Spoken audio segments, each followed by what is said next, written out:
Hey everyone, and before we start with the tutorial, I would like to thank all of you for subscribing to my YouTube channel. That means a lot. I can't believe there are 2,650 of you guys now, and that's just really incredible to me. And so anyway, moving on.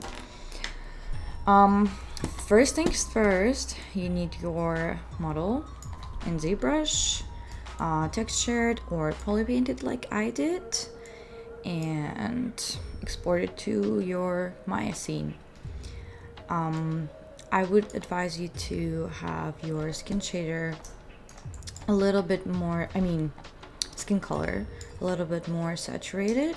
Don't be afraid about it, because that's what's gonna bring it more to life, you know?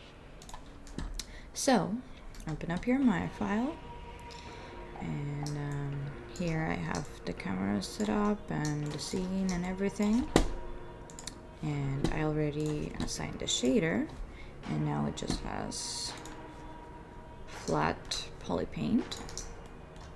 So what you want to do is really simple.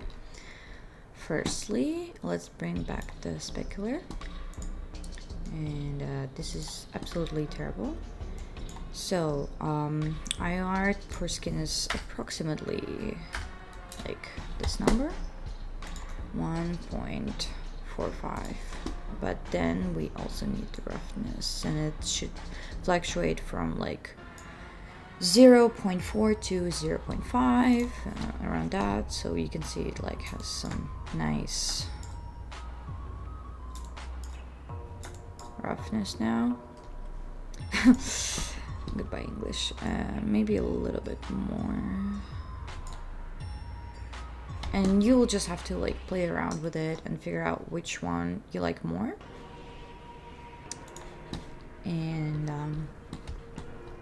after that, the secret of all secrets, how to make the skin look from this to what you see my renders look like, is you open up your hypershade and you connect this gamma correct to, oops, sorry, that's not, turn on the weight for subsurface, and for subsurface color you have to connect this gamma correct, and then you select really reddish or pinkish color. Also depends on a little bit more hue that you're going with. And then here you play with the scale. It's a very sensitive number, so I usually go from 0.01 to 0.02. So now let's just see the difference that it makes.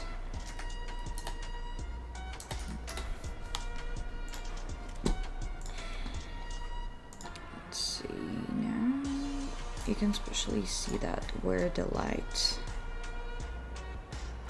gets onto the model, and that is more visible. Here, I can change it here, so I wouldn't have to go.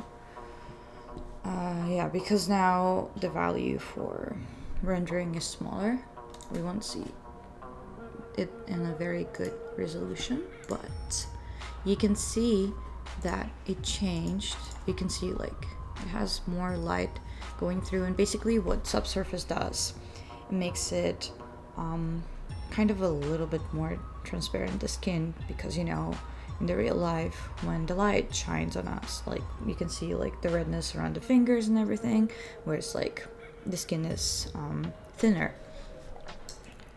If you want to achieve more realistic effects with it, you'll have to have a weight mask where there's going to be more you know, transmissive parts like the ears, and yeah, basically the parts that are thinner.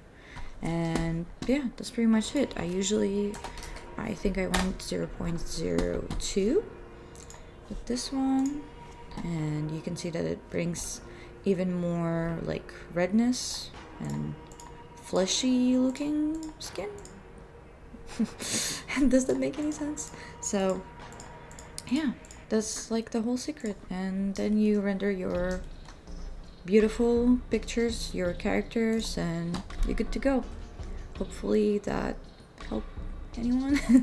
And if you found this helpful, please tag me in your Instagram or Twitter and show your results. And I'll see you in my next video. Bye bye.